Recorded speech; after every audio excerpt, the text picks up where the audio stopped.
Olá, meus amigos, minhas amigas, que Jesus nos abençoe a todos. É com alegria que estamos aqui para mais um episódio de estudo da obra Depois da Morte, de Leon Denis. Nós estamos chegando já, hoje, no penúltimo capítulo da quarta parte da obra. Só lembrando, a obra é dividida em 5 partes, portanto, concluindo essa quarta parte, no próximo estudo, faltará apenas uma parte, que é, digamos, a chave de ouro, a conclusão sublime que Denis traz para nós dessa obra, que é o aspecto moral, chamado inclusive essa parte de o caminho reto. Então, essa reflexão profunda sobre o aspecto moral da doutrina espírita, resgatando o Evangelho, esse caminho reto em consonância, em harmonia com a lei divina. Nós, no último estudo, analisamos o capítulo 39, em que Leon Denis tratou conosco sobre a justiça, a solidariedade e a responsabilidade.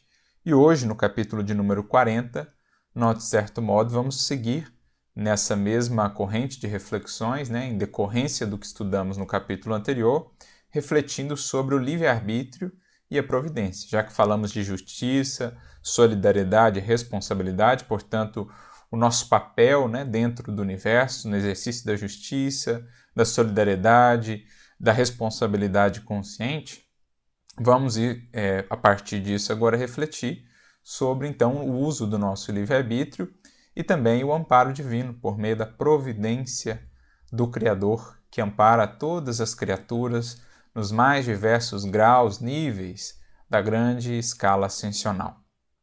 Então, essa é a nossa proposta hoje.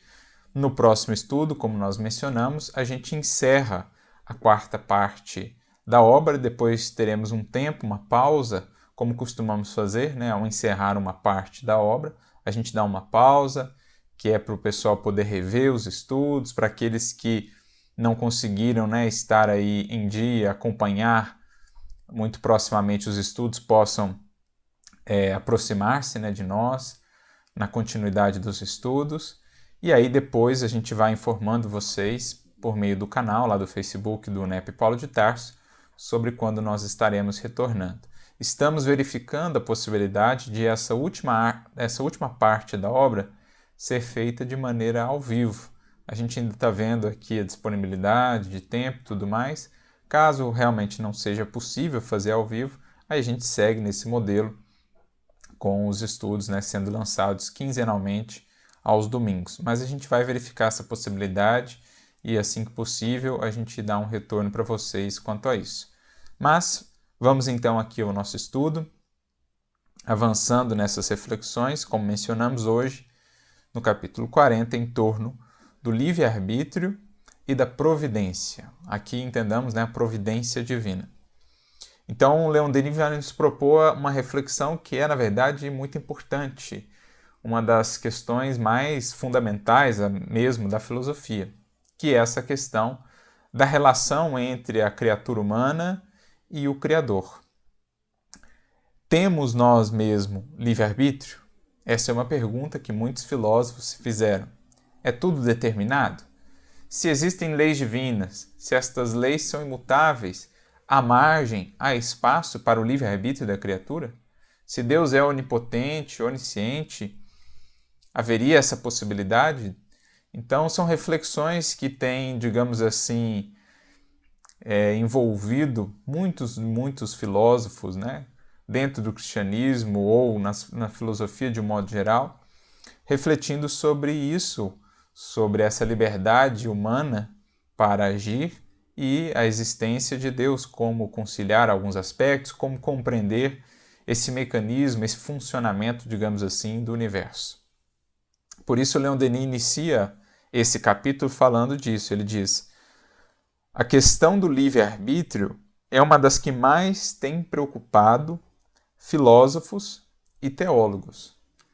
Então, tanto aqueles que, do ponto de vista mais da filosofia, ali vão se dedicar a esse estudo sobre a natureza humana, sobre as potencialidades humanas e essa relação com Deus, para alguns, no sentido de mostrar que há uma impossibilidade de conciliar a existência de Deus e livre-arbítrio, para alguns filósofos.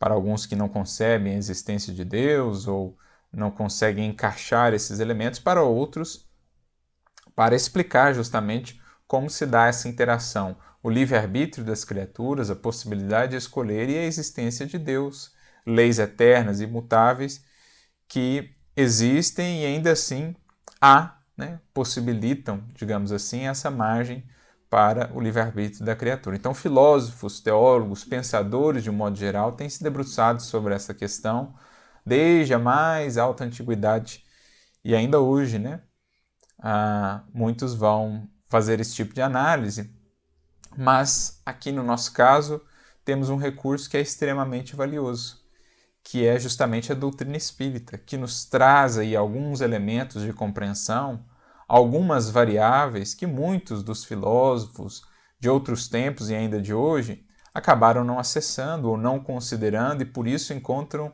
talvez tantas e tantas dificuldades para equacionar determinadas compreensões acerca da vida e do universo. Mas quando o Espiritismo nos proporciona algumas variáveis fundamentais para fechar essa equação, digamos assim, como a reencarnação, como a imortalidade da alma, como a lei de evolução, a lei de causa e efeito e outros tantos elementos que o Espiritismo traz, a gente percebe que o panorama fica mais claro, que se torna mais fácil compreender a beleza e a perfeição da criação divina, da maneira pela qual Deus estabeleceu esse processo de evolução, em que há sim margem para o livre-arbítrio da criatura dentro de determinados limites, que vão se alterando, se modificando na medida em que o espírito evolui. Quanto mais baixo na escala, mais ainda opera, digamos assim, determinadas forças do determinismo, desde o ser que vem lá dos reinos anteriores à humanidade, onde imperam as leis do determinismo, até os seres mais primitivos, mas já na humanidade, onde eles estão ainda naquela penumbra, saindo ali muito do determinismo, dos instintos, e começando a desenvolver mais propriamente a razão, os atos mais conscientes, a inteligência, até as condições mais sublimes para além da humanidade, em que o livre-arbítrio aí já é extremamente mais amplo, porque os espíritos já muito mais conscientes e alinhados, harmonizados com a lei divina. Então, o que Leon Denis vai nos mostrar nessa obra, em outras obras em que ele trata do assunto, é que existe aí uma modificação, uma alteração dessas possibilidades do livre-arbítrio na medida em que se galgam os degraus da evolução. É como um símbolo interessante que ele trabalha, a ideia de como se fosse um cone aqui, um triângulo, em que aqui na base, o vértice voltado para baixo, aqui praticamente não há livre-arbítrio, opera o determinismo ainda, mas quanto mais a gente sobe, mais se alarga, digamos, essas possibilidades do livre-arbítrio.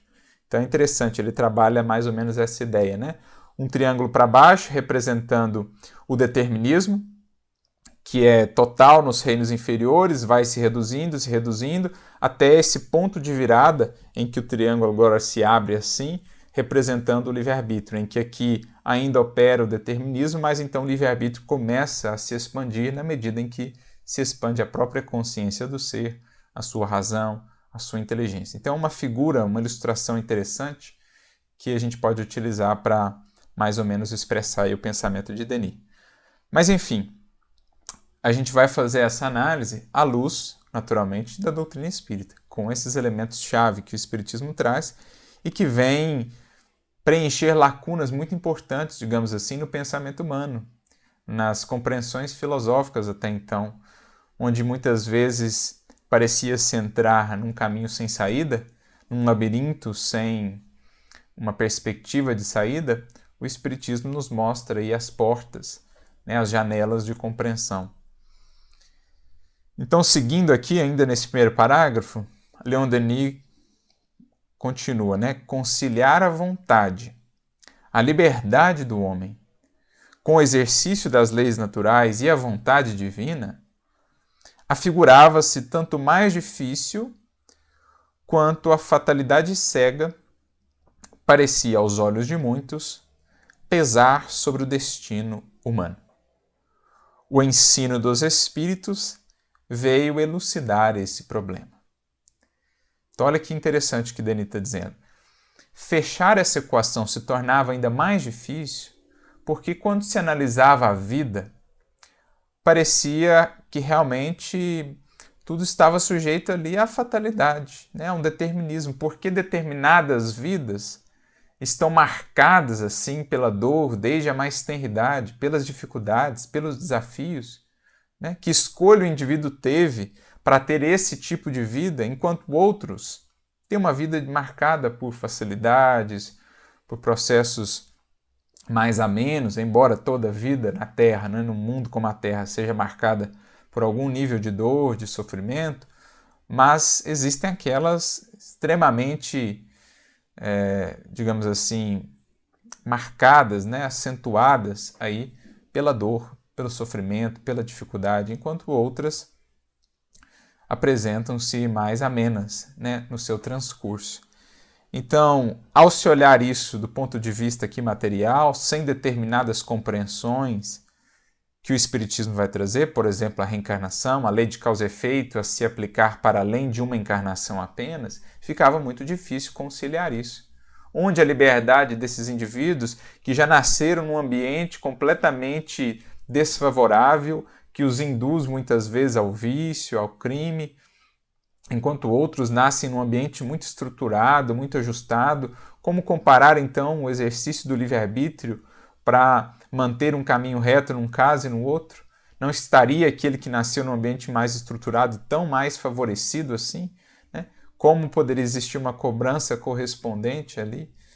Então, são questões muito difíceis, realmente, de considerar, de tentar encontrar aí respostas, se a gente se limita a esse recorte da vida como sendo apenas uma encarnação, como sendo aqui apenas uma vida física.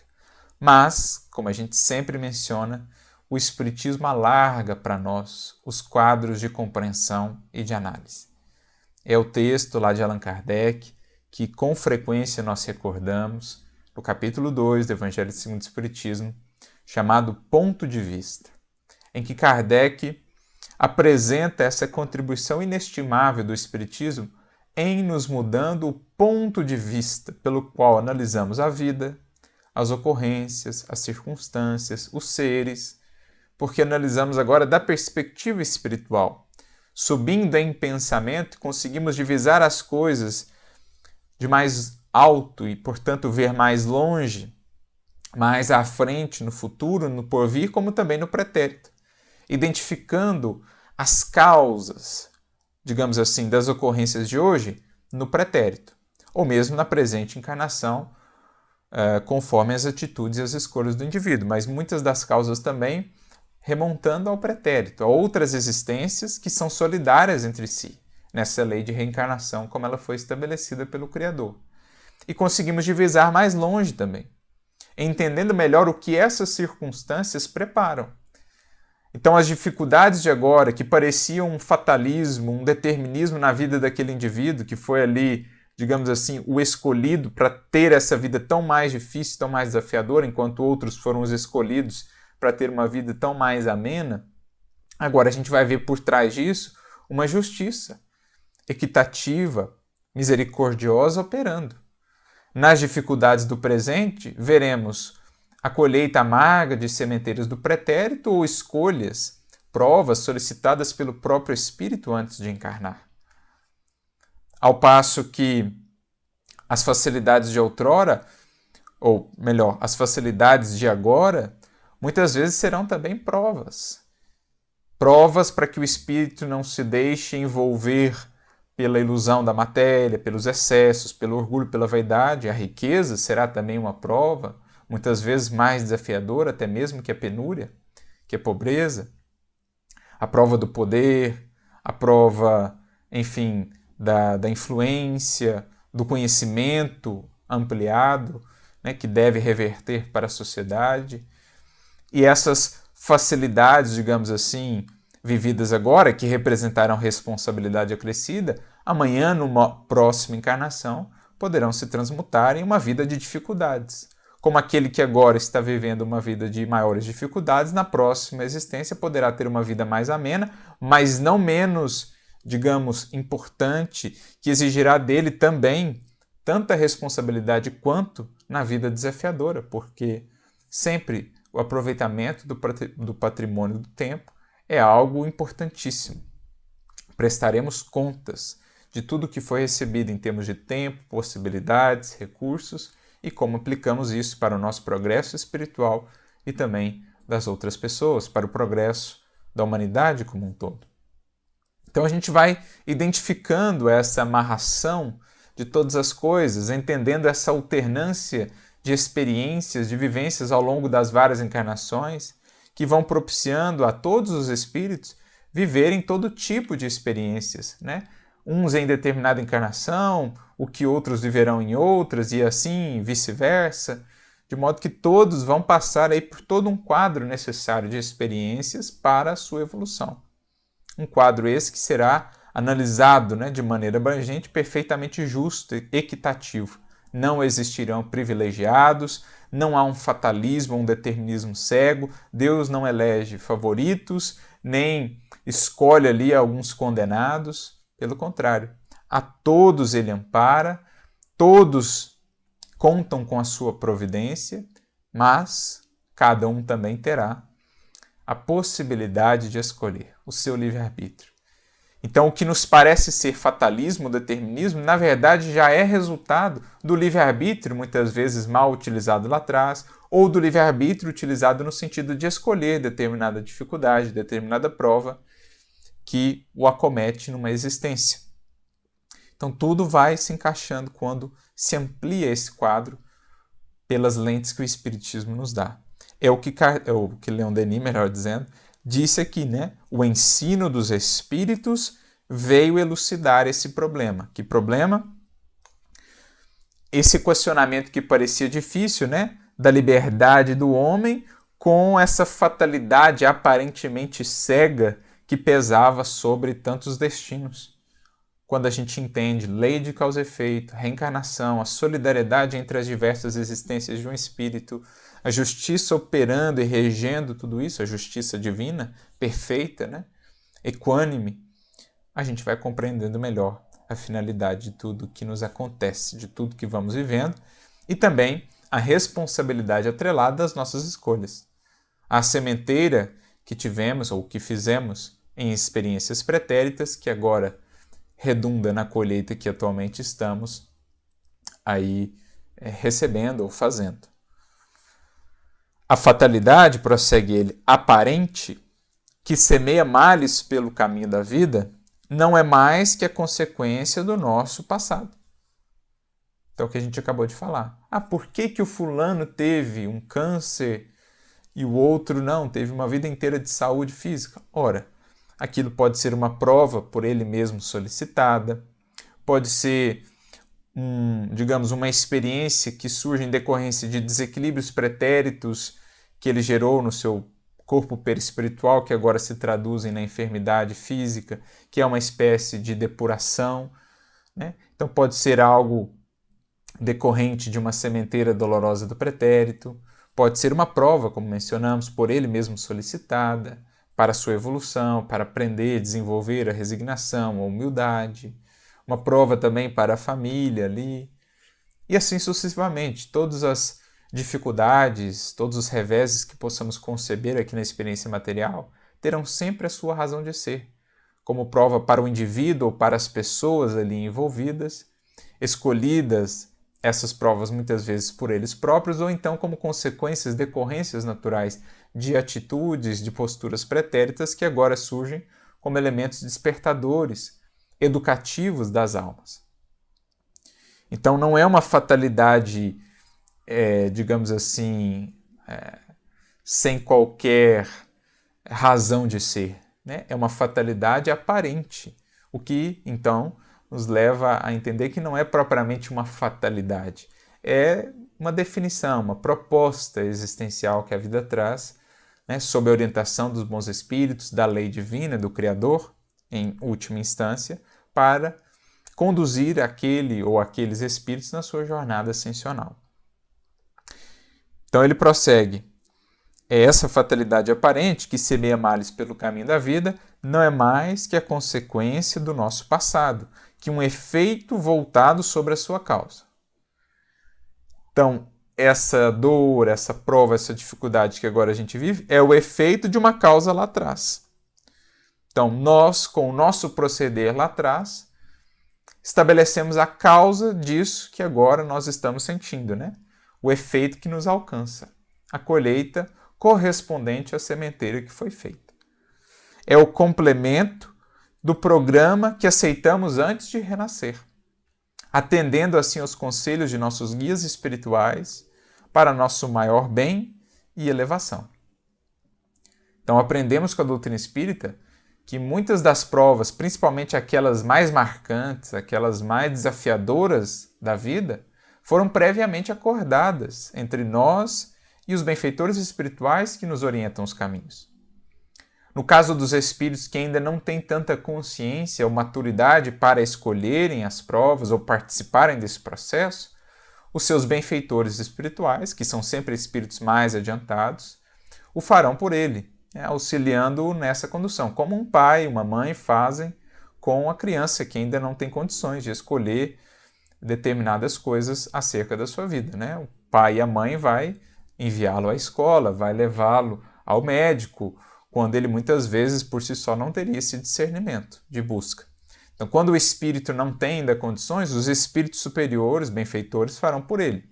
Mas para espíritos já minimamente conscientes quanto a si mesmos, as suas necessidades evolutivas, as reparações que precisam fazer perante a própria consciência, muitas vezes eles estarão conscientes disso, eles mesmos rogarão esse tipo de provas e experiências, serão orientados pelos seus benfeitores como planejar da melhor maneira possível a futura reencarnação e voltam com essa consciência de que em determinado momento da jornada aqui na matéria facearão essa ou aquela prova. Claro que a vida como um todo já não vem ela inteiramente planejada. Os espíritos nos dirão que planeja-se ali, sobretudo, os momentos mais marcantes, os acontecimentos mais importantes. Mas, no mais, a vida vai ser aí também um resultado da utilização do livre-arbítrio da criatura naquela existência. Muitas das aflições que vamos encontrar em nosso caminho não são fruto de colheitas amargas do pretérito ou de escolhas e provas solicitadas no mundo espiritual. Muitas das nossas aflições da presente existência terão sido criadas nesta existência mesmo, pela nossa incúria, pela nossa imprevidência, pelas nossas paixões. Mas, especialmente quando se tratam daqueles marcos, daqueles momentos culminantes de determinadas experiências, aí sim, de um modo geral, há um planejamento, né? Estabelece ali um quadro reencarnatório com alguns caminhos possíveis, algumas probabilidades que vão se ajustando conforme também o procedimento do espírito encarnado. Então, olha que interessante. O que antes parecia a fatalidade pura e cega, agora se torna, uma vez que temos essa compreensão, uma expressão muito justa, muito sábia da lei divina, que nos envolve no processo decisório ali, que nos devolve de conformidade com aquilo que nós mesmos semeamos na vida, porque nos deu a liberdade da sementeira com a responsabilidade da colheita. Então tudo entra, né, numa compreensão que nos parece muito justa e muito adequada. E quanto mais meditamos sobre isso, mais vamos percebendo como são perfeitas as leis divinas e os seus desígnios. Nas camadas inferiores, no próximo parágrafo ele continua, da criação, a alma ainda não se conhece. Só o instinto, espécie de fatalidade, a conduz. Então, é o que nós falávamos. É aquele desenho, aquela ilustração que nós podemos conceber aí segundo as reflexões de Leon Denis sobre o assunto. Então, nos reinos inferiores, que antecedem a humanidade, a gente tem aqui esse triângulo do determinismo, que é total aqui embaixo, né? E que vai diminuindo na medida em que o ser vai se aproximando da humanidade. Quando ele chega na humanidade, toma posse da razão, passa a ter aí o mínimo de consciência de si mesmo, começa a se inverter agora. Eu entro no triângulo aqui invertido do livre-arbítrio, que começa bem restrito aqui embaixo e vai se ampliando na medida em que o ser vai evoluindo. Então, o ser que está apenas entrando na humanidade, que está vindo ali, recém-vindo, digamos assim, da animalidade, nele operam muito ainda os instintos. E Kardec vai fazer um estudo interessante sobre isso no livro A Gênese, no capítulo 3, do item 11 em diante, ele faz um estudo sobre o instinto, a inteligência, mostrando que o instinto vai cedendo terreno na medida em que a inteligência vai se desenvolvendo, porque ele não vai sendo mais tão necessário. Nos reinos anteriores, nas etapas anteriores, o instinto era o condutor, digamos, do ser no seu processo evolutivo. O determinismo operava muito ali. Mas na medida em que ele vai adquirindo inteligência e com isso razão, usando o seu discernimento moral, ele vai ganhando autonomia de escolha, vai se ampliando o seu livre-arbítrio e, consequentemente, também a sua responsabilidade.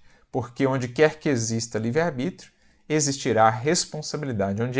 Onde quer que exista a possibilidade de escolher, existirá ali a consequência, a responsabilidade associada a esse ato de escolha. Então é esse desenho, essa ilustração que Leon Denis vai apresentar para nós e Kardec vai comentar um pouco a esse respeito também nesse capítulo que nós mencionamos. Inclusive ele vai fazer a diferenciação ali entre instinto e paixão, que muitas vezes a gente acaba confundindo, Ele vai mostrar que não é a mesma coisa, e ele vai então dizer para nós que na medida em que a inteligência vai se desenvolvendo no ser, o instinto vai cedendo terreno. Ainda opera, por exemplo, nos seres humanos, principalmente na fase da infância, ou em alguns atos mais maquinais, como, por exemplo, o instinto de conservação e tal, mas passa a preponderar cada vez mais a inteligência, essa autonomia do ser na escolha dos seus atos, com a consequente responsabilidade. Por isso, mais adiante aqui no parágrafo, Leon Denis continua: entrando na humanidade, a alma desperta para a liberdade moral.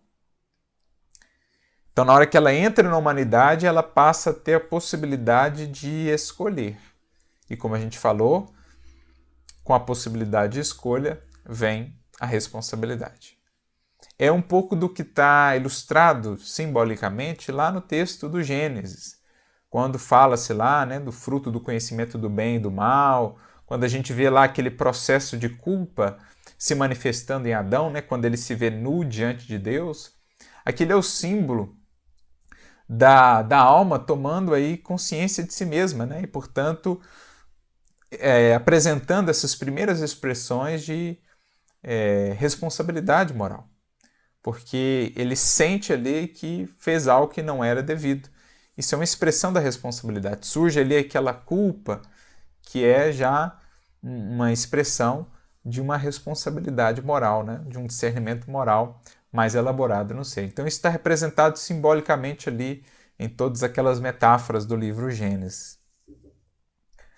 Então, entrando na humanidade, a alma desperta para a liberdade moral, seu discernimento e sua consciência desenvolvem-se cada vez mais à proporção que percorre essa nova e imensa jornada. Então, na medida em que vai crescendo o indivíduo, progredindo em termos intelectuais, isso vai também induzindo, vai engendrando o progresso moral, vai ampliando a sua consciência e as suas possibilidades de ação, de escolha no universo, a ampliação do livre-arbítrio. Colocada entre o bem e o mal, compara e escolhe livremente. Esclarecida por suas decepções e seus sofrimentos, é no seio das provas que obtém a experiência e firma a sua estrutura moral. Então a criatura começa a lidar mais propriamente com a lei divina também, com essa interação com a lei divina manifestada na sua consciência e também nas circunstâncias que ela vai vivendo.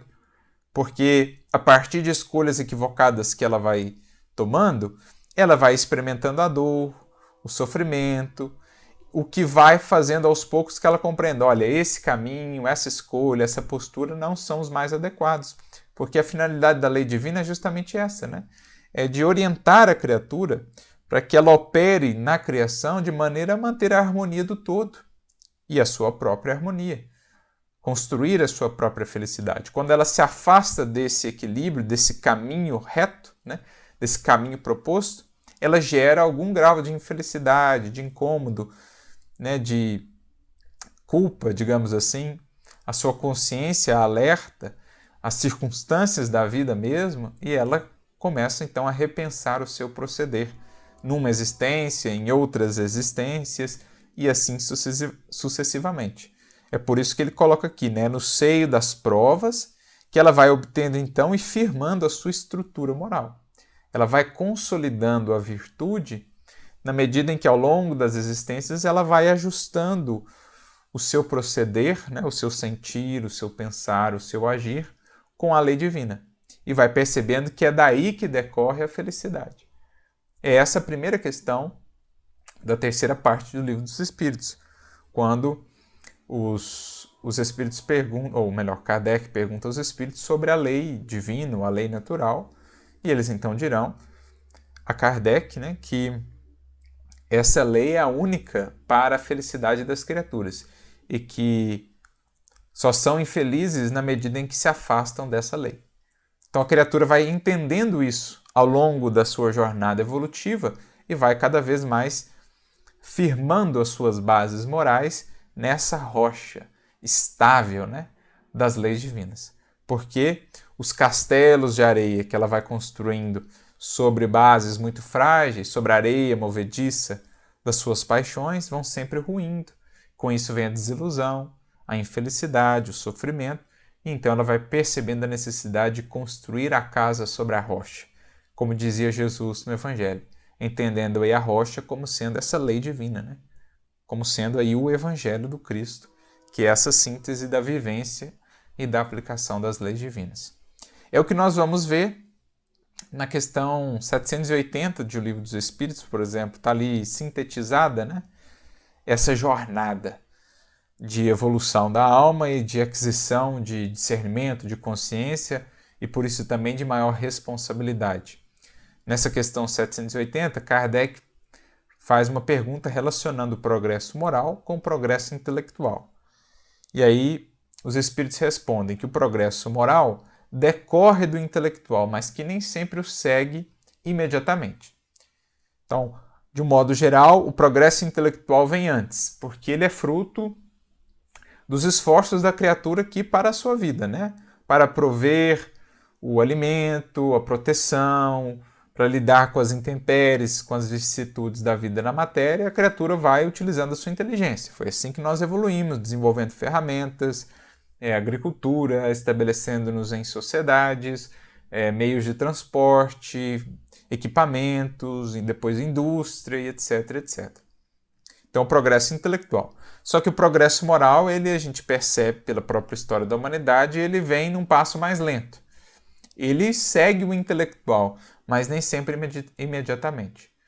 Às vezes há uma distância, uma discrepância até muito significativa entre esses dois progressos, seja no indivíduo, seja numa coletividade, né? Na humanidade como um todo, por exemplo. E aí Kardec então faz a pergunta interessante, que é a 780A. Ele pergunta como é que o progresso intelectual, então, ele engendra, ou ele cria, ele estimula o progresso moral. E olha a resposta dos espíritos: fazendo compreensíveis o bem e o mal. O homem, desde então, pode escolher. O desenvolvimento do livre-arbítrio acompanha o da inteligência. Olha o quadro lá de Denis, a figura, né? O triângulo invertido. Aqui embaixo, o livre-arbítrio é praticamente nulo, na medida em que o espírito vai avançando, a inteligência vai se ampliando, né? Vai abrindo esse leque do seu livre-arbítrio. Então, o desenvolvimento do livre-arbítrio acompanha o da inteligência e aumenta a responsabilidade dos atos. É o que Leon Denis está dizendo aqui para nós. Colocado entre o bem e o mal, compara e escolhe livremente. É o símbolo lá do Gênesis. Comendo do fruto do conhecimento do bem e do mal, adquirindo maiores possibilidades de discernir quando a escolha é equivocada, quando o ser atua em discordância à orientação divina, que é lá o que Adão faz, começa a se manifestar a culpa, né? Que é aquele símbolo muito bonito lá do Gênesis, quando ele ouve a voz divina o chamando lá no Éden. Adão, Adão.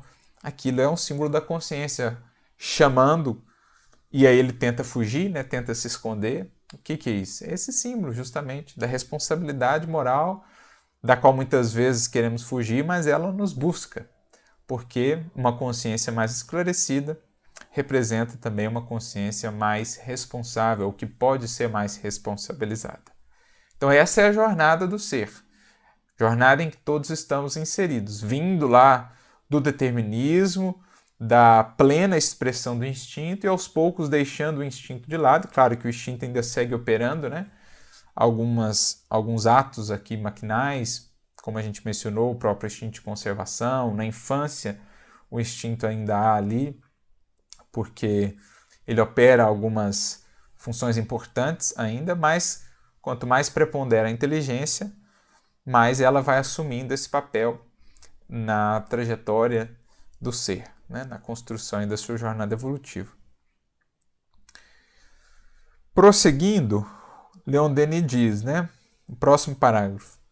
Dotada de consciência e de liberdade, a alma humana não pode recair na vida inferior animal. Então, o princípio básico que a doutrina nos mostra é que o espírito não retrograda. Então, uma vez que ele entrou na humanidade, ele não volta mais aos outros reinos, às outras etapas. Ele só vai para frente ou fica ali estagnado por algum tempo, né, que pode variar conforme a postura, a escolha do espírito. Pode, às vezes, ficar estacionado na rebeldia, né, nas sombras aí do ódio, da revolta contra Deus por muitos séculos, mas que acaba não sendo nada comparado à eternidade. Mas ele pode fazê-lo, claro, escolhendo caminhos de muito mais sofrimento, de muito mais dificuldade. Então isso entra dentro do livre-arbítrio do espírito.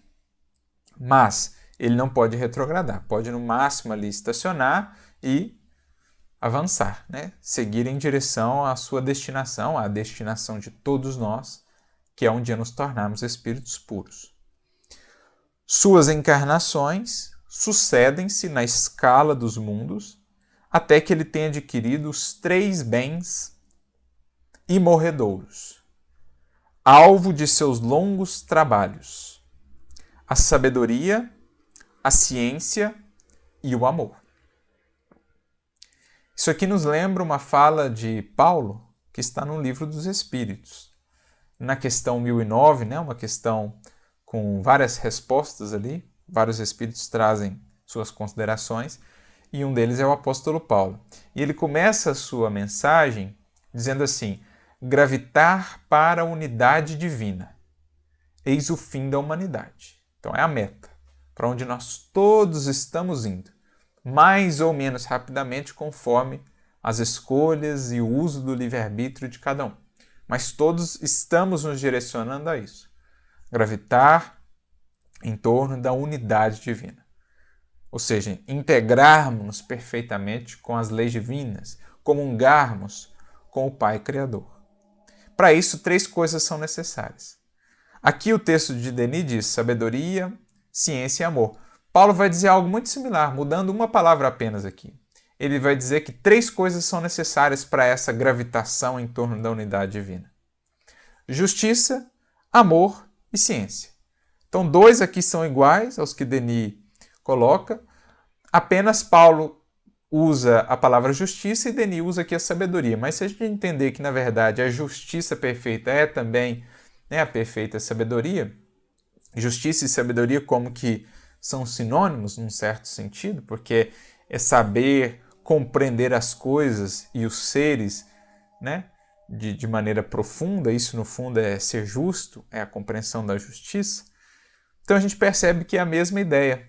Paulo traz no Livro dos Espíritos justiça, ciência e o amor, e aqui Leon Denis traz a sabedoria, a ciência e o amor.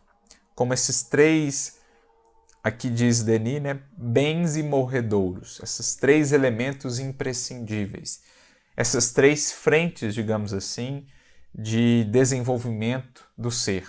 do espírito. Aquilo que diz respeito ao intelecto, mais propriamente, à inteligência, aquilo que diz respeito ao sentimento, e poderíamos pensar aí a justiça ou a sabedoria como aquilo que une, né? Aquilo que é o traço de ligação entre o intelecto e o sentimento.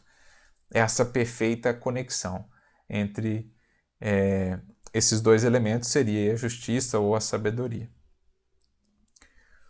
Então, na medida em que ele vai encarnando, né, progredindo num determinado mundo, quando ele alcança um patamar em que aquele mundo já não tem mais tanto ali a ensinar, ele vai para outros mundos, para outros orbes, outros sistemas, prosseguir na sua evolução, e assim vai se dando sucessivamente até que ele adquira esses 3 bens imorredouros, cuja posse, continua Denis, liberta, né, a alma para sempre dos renascimentos e da morte, franqueando-lhe o acesso à vida celeste. Então, é o que nós, na doutrina espírita, entendemos como a condição de espíritos puros.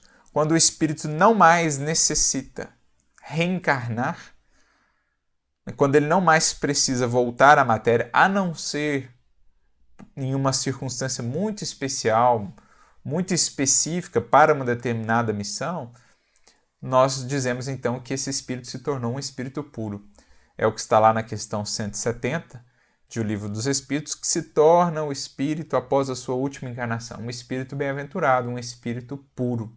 É a condição de Jesus, por exemplo. Ele veio à Terra, encarnou na Terra, por uma circunstância muito específica, tanto que foi uma vez só. Mas ele já é um espírito que vive, né, realmente na vida definitiva, na vida eterna, no mundo espiritual, porque já se alçou a essa condição. Na doutrina do budismo, né, seriam aqueles seres que saem então do chamado círculo de samsara, né, do círculo aí, ou dos ciclos das reencarnações, quando ele se liberta de Maya, das ilusões associadas à matéria, ao apego à materialidade, ele sai desse ciclo das reencarnações de samsara e se torna então esse espírito nesse estado, né, bem-aventurado ou iluminado, enfim. São expressões um pouco distintas para identificar ideias, né, muito similares.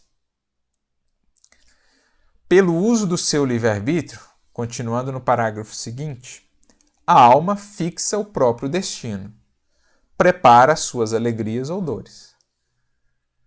Então aqui está a explicação da diferença dos destinos, amarrada ou vinculada à existência do livre-arbítrio.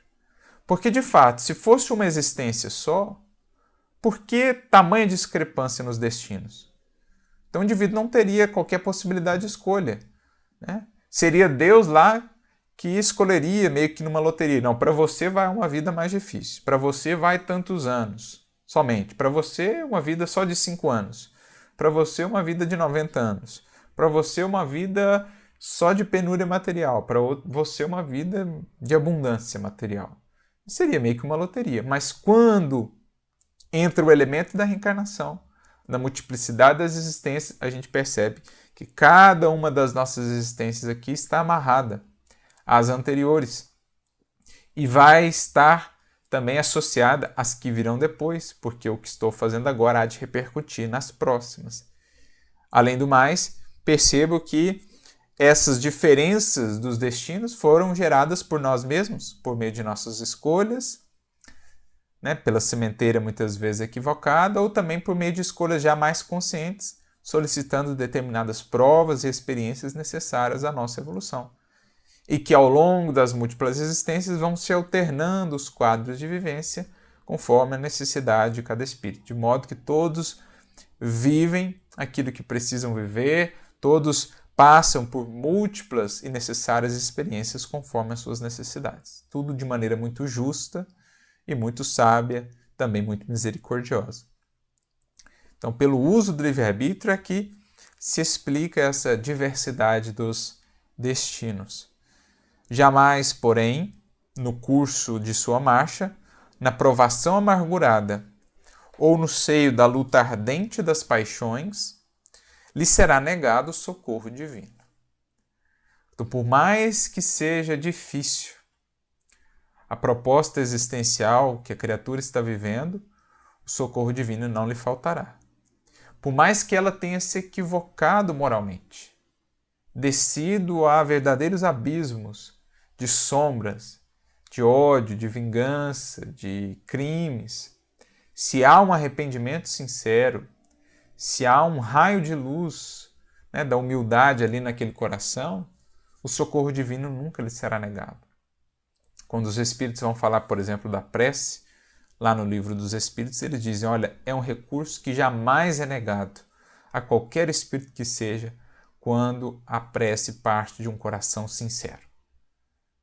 Ainda que seja um indivíduo extremamente equivocado, mas se há sinceridade na melhoria, no anseio de renovação, é um recurso que jamais é negado em termos de amparo moral, de força, de inspiração, de auxílio dos bons espíritos para que ele possa seguir.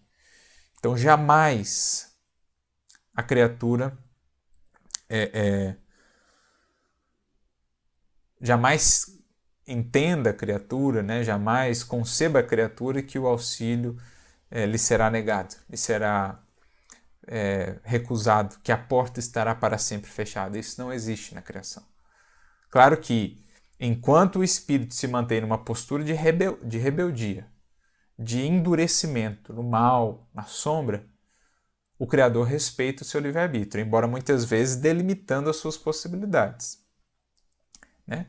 Para que ele também não venha, por meio do mau uso do seu livre-arbítrio, prejudicar, além de determinados limites, outras criaturas ou, às vezes, grupamentos inteiros. Então, Deus respeita a sua rebeldia, o seu endurecimento, porque sabe que mais cedo ou mais tarde aquilo há de exauri-lo e ele há de retomar o caminho, de voltar à casa paterna como filho pródigo, mas também não o isenta o Criador de lidar com as consequências de suas escolhas, com os sofrimentos, com as lutas difíceis do processo reparador, quando prejudicou muitas vidas ou a si mesmo, né? Quando por excessos e desequilíbrios prejudicou muito o seu corpo físico, por exemplo, até o seu próprio perispírito, né? Isso se traduzirá em futuras existências em limitações físicas, muitas vezes, em dificuldades, vai se traduzir em provas, em expiações, às vezes bem dolorosas. Então, não o isenta das responsabilidades, mas também não o desampara. Se há sinceridade, se há abertura, o amparo sempre existe. Por mais equivocado, por mais fundo tenha descido um espírito. Nunca deve esmorecer, pois, por mais indigna que se julgue. Desde que em si desperta a vontade de voltar ao bom caminho, à estrada sagrada, a providência dar-lhe auxílio e proteção. Querem símbolo mais bonito disso do que aquela cena descrita por Jesus no Evangelho de Lucas, né? Na parábola do filho pródigo, no capítulo 15, quando aquele filho, depois de muitos excessos, de muito distanciamento do pai, cai em si, percebe o seu estado lastimável, com sincero arrependimento ali, né? Com aquela culpa que representa o despertar da consciência, decide retornar, e então o pai, que o vê ao longe, sai correndo em direção a ele.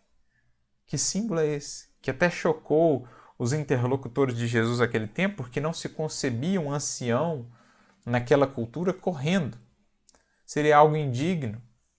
E, no entanto, Jesus quis destacar de tal maneira esse amor divino que ele coloca ali, ou ele simboliza, né, o Pai, o Criador, na forma daquele pai que sai correndo em direção ao filho, que havia cometido naquela cultura uma falta, uma transgressão imperdoável na compreensão daquele povo, daquela cultura naquele momento, e, no entanto, aquele pai expressando um amor, uma misericórdia que transpõe tudo que já havia se imaginado, sai correndo em direção ao filho para trazê-lo de volta ao lar. Então esse é o símbolo, como disse aqui Denis, desde que desperta a vontade do retorno ao bom caminho, a providência vai em auxílio, corre em direção para secundar os bons propósitos de melhoria do espírito.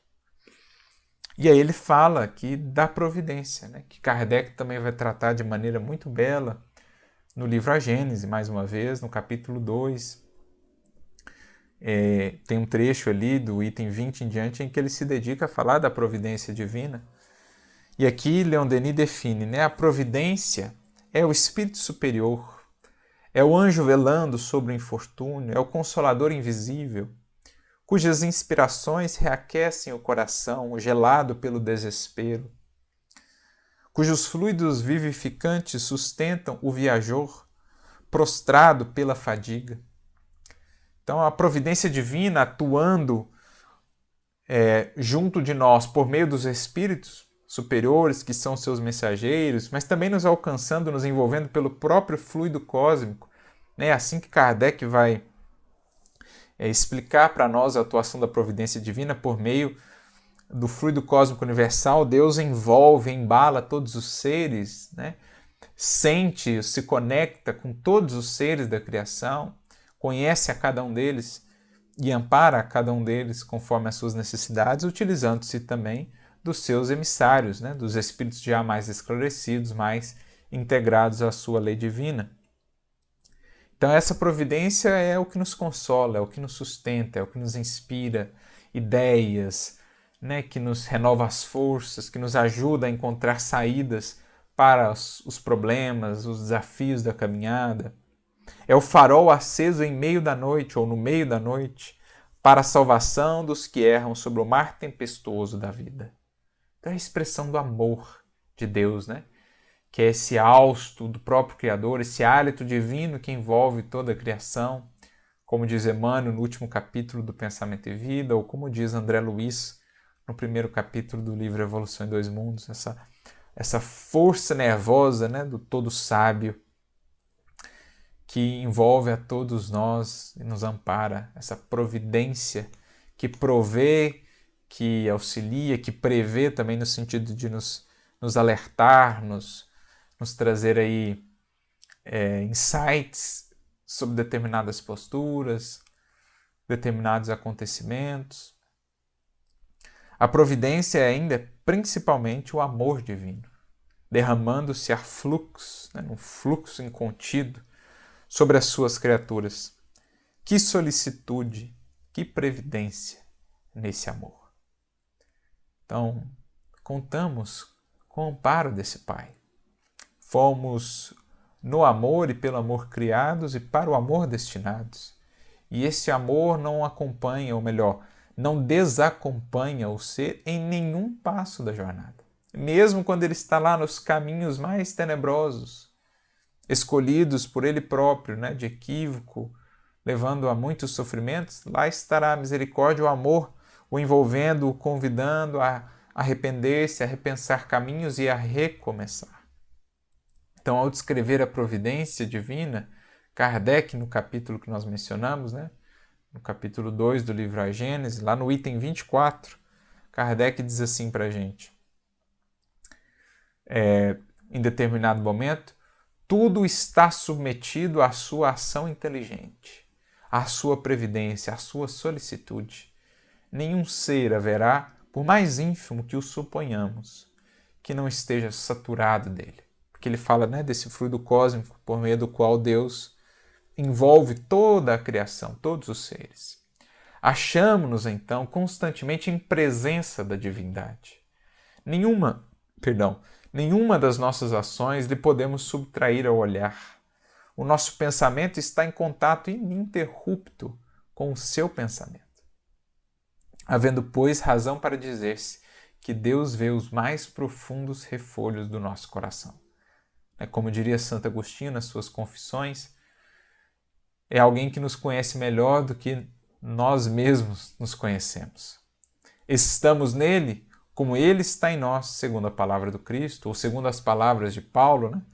Lá no livro de Atos dos Apóstolos, quando ele cita um outro filósofo, na verdade, grego, falando dessa presença divina, né? Nele nos movemos, existimos, e temos o nosso ser. Então, é a providência atuando no sentido de amparar, de inspirar a todas as suas criaturas.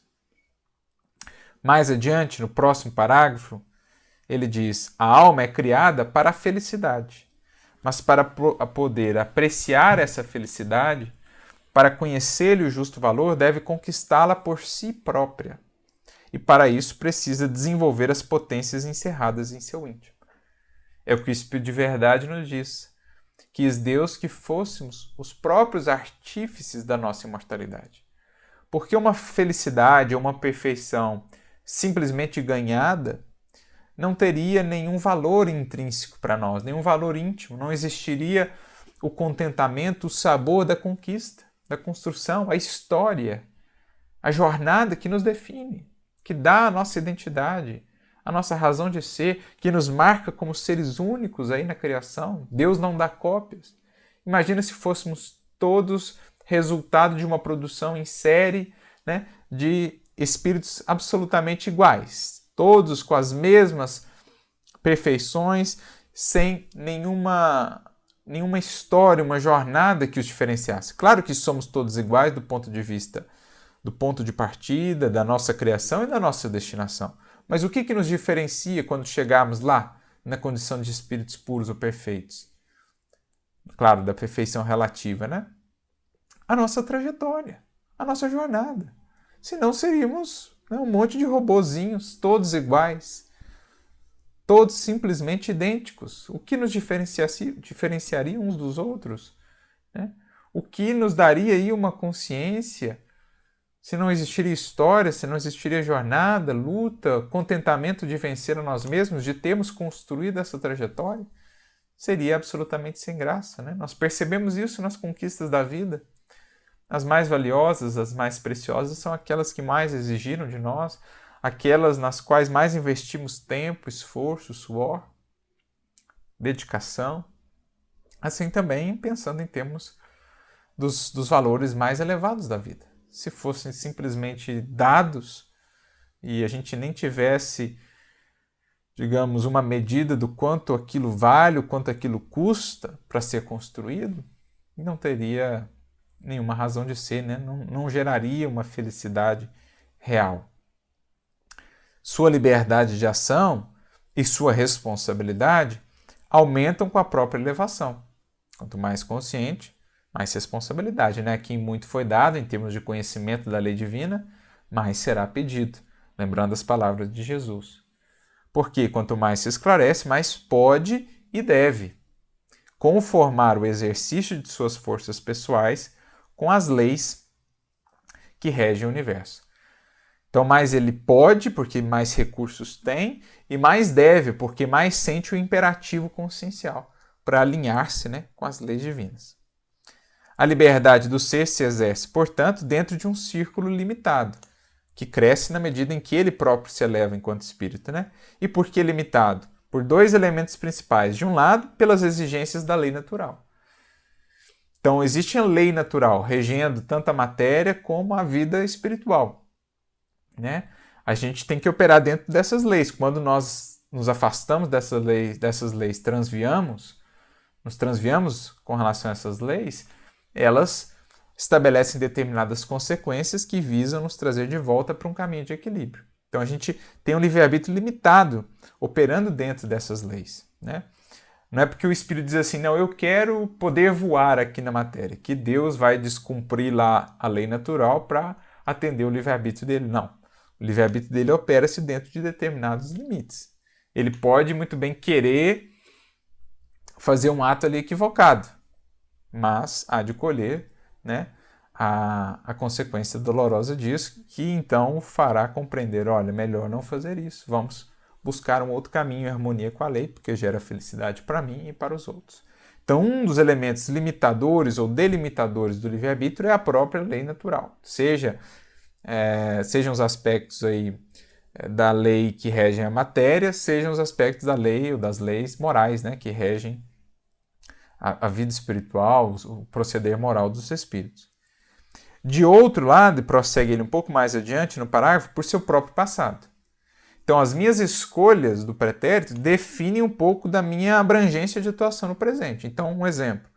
O espírito que muito se equivocou lá atrás, prejudicou muito a si mesmo, o seu organismo, desestruturou, né, o seu perispírito ali com uma série de desarmonias, pode, numa futura existência, vir com uma série de limitações físicas que, digamos, limitarão as suas possibilidades, a sua liberdade de ação naquela existência.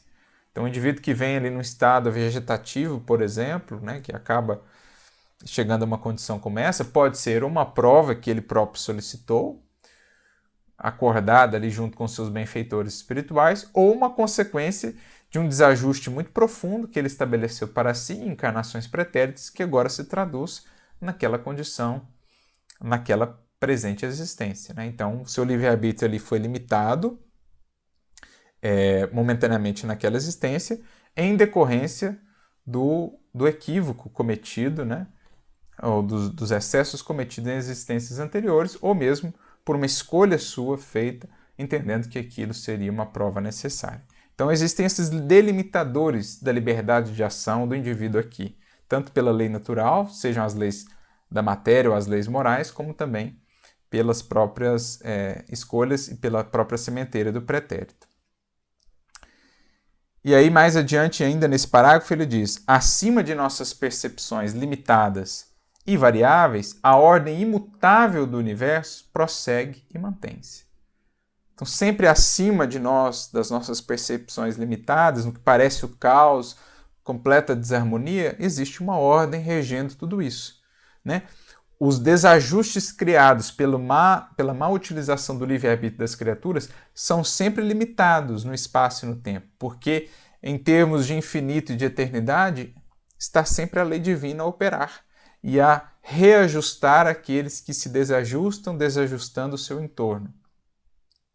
Ela propõe propostas, vivências educativas, reparadoras para esses espíritos, de modo que, quando olhamos de mais alto, tudo mantém-se em harmonia, por mais que, quando a gente olha ali com mais foco, né, com uma lupa, pareça que localmente as coisas estejam mais desajustadas.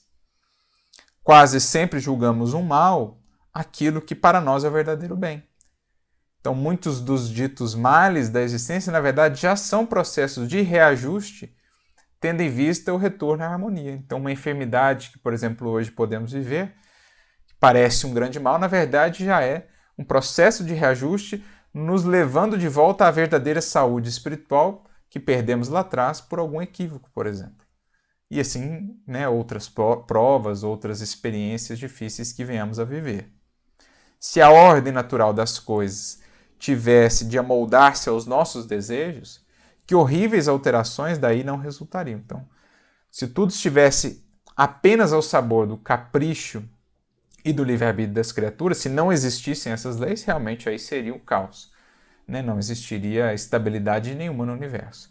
Mas só nos parece isso dada a nossa limitação de apreensão das coisas. Quando vemos de mais alto, percebemos a harmonia, dando a cada um conforme as suas obras, sejam indivíduos, sejam grupamentos de indivíduos, tudo vai se ajustando sob essa batuta da lei divina estabelecida pelo Criador. No próximo parágrafo, mais ou menos no meio, ele diz assim: ora, se há males que a inteligência humana tem o dever de conjurar, de destruir, por exemplo, os que são provenientes da condição terrestre, né? Os intempéries, por exemplo, a gente desenvolve a ciência, tecnologias para lidar com uma epidemia, com intempéries do tempo, com determinadas pragas, né, que prejudicam a produção de alimentos, etc, etc. Então a inteligência é nos dada para isso, né, para que a gente, lidando com essas vicissitudes da vida, possa progredir também intelectualmente. Outros males inerentes à nossa natureza moral. Então existem os desafios que dizem respeito mais à questão física, às questões materiais, mas tem também aqueles que dizem respeito ao nosso proceder moral, que somente a dor e a compreensão podem vencer. Tais são os vícios. Então, a dor, o sofrimento vão nos despertando para os nossos vícios morais, que também geram infelicidade, que também dificultam a vida e que aos poucos a gente vai percebendo é preciso renovar, construindo as virtudes, né, que são as antíteses desses vícios. Nestes casos, torna-se a dor uma escola, ou antes, um remédio indispensável. Então, a própria dor, entendida nesse panorama mais ampliado, é vista não simplesmente como um mal, como algo a se lamentar, a reclamar, mas como uma escola, ou muitas vezes um remédio indispensável, que nos ajuda a nos reequilibrarmos ou a despertarmos de nossos vícios, de nossas ilusões. Mais adiante, no próximo parágrafo, o destino é resultante através de vidas sucessivas de nossas próprias ações e livres resoluções. Então está aqui a síntese, digamos assim, desse capítulo, né? O destino como resultante através das vidas sucessivas, porque sem elas, sem a compreensão da reencarnação, muito difícil se torna conciliar tudo isso com a justiça divina, com a misericórdia de Deus, é o resultante de nossas próprias ações e livres resoluções. Claro, sempre sob a tutela também e o amparo dos bons espíritos que atuam em nome de Deus. No estado de espírito, quando somos mais esclarecidos sobre as nossas imperfeições e estamos preocupados com os meios de atenuá-las, aceitamos a vida material sob forma e condições que mais nos parecem apropriadas a esse cometimento. Então, quanto mais consciente está ou se torna o espírito, mais ele participa mais efetivamente desse planejamento das suas futuras existências, mais ele reconhece a necessidade de determinadas experiências e atua aí conjuntamente com os espíritos mais sábios, mais experimentados, que são seus benfeitores, né? Por isso ele planeja existências muitas vezes mais desafiadoras, determinadas provas ali que vão aferir algumas de suas conquistas, algumas de suas resoluções de melhoria. Que é o que Denis conclui aqui, né? Ainda nesse parágrafo, mais no final, ele diz assim: o homem não parece ter guardado memória das resoluções tomadas antes de renascer. Então, muitas vezes, ao voltar para a matéria, ele não guarda muito claramente essa memória. Algumas vezes se manifesta na forma de uma intuição, de um determinado pressentimento, mas chega sempre um momento em que ele é convidado a viver essas experiências. E quanto mais ele cultivou de espiritualidade, de contato com os benfeitores, né, por meio do sono até, quando ele vai lá, ele revisa as propostas reencarnatórias, conversa com seus amigos, mas ele se prepara para quando essas provas e esses momentos chegarem. Que é o que ele conclui aqui, né? Chegando a ocasião, colocar-se-á ele à frente dos acontecimentos premeditados, a fim de executar a parte que lhe compete e que se torna necessária ao seu progresso e à observância da inevitável lei. Da importância do estudo, do cultivo da nossa espiritualidade, da nossa comunhão com os nossos benfeitores, né? Porque a gente se tornará mais apto, mais preparado para lidar com essas provas, com esses projetos pré-estabelecidos quando eles chegarem. Né? As situações gatilho em nossa vida que ativam determinados acontecimentos, determinadas experiências que visam apresentar para nós a chance ali, né, do testemunho de aferir determinados valores, determinadas qualidades. É assim que vai se expressando o nosso livre-arbítrio na construção do nosso destino, do nosso aperfeiçoamento, sempre sob o amparo da providência divina, do amor de Deus a nos conduzir nesse caminho e da sua lei a nos retificar determinados procedimentos, né, a nos despertar quanto a determinados caminhos tomados que não são os mais adequados. Assim vai se ajustando nesse mecanismo maravilhoso, nesse processo maravilhoso da evolução, vão se ajustando esses dois elementos, o livre-arbítrio da criatura e o amparo, a providência do Criador. Dessa fusão, né, surge a evolução, resulta a luz crescente na trajetória do ser em direção a Deus. Então concluímos aqui esse capítulo de número 40, capítulo realmente muito interessante, e no próximo estudo, então, no capítulo 41, trataremos sobre a reencarnação, concluindo essa quarta parte da obra. E aí a gente define depois, mais ou menos aí o período antes de voltarmos para a quinta parte, e se faremos ela de maneira ao vivo, né, online, ou se manteremos como temos feito até aqui. Vamos checar a disponibilidade, mas de todo modo seguiremos até o fim, né? Nessa parte quinta aí que vocês verão é muito bela, é muito inspiradora sobre o caminho reto. Então que Jesus nos abençoe a todos, mais uma vez a nossa imensa gratidão pela participação de vocês, por estarem nos acompanhando nessa jornada, que Denis, que Jesus sigam a nos conduzir pelos caminhos da doutrina espírita, ampliando a nossa compreensão e estimulando-nos na jornada a percorrer. Muita paz para todos e até o próximo capítulo.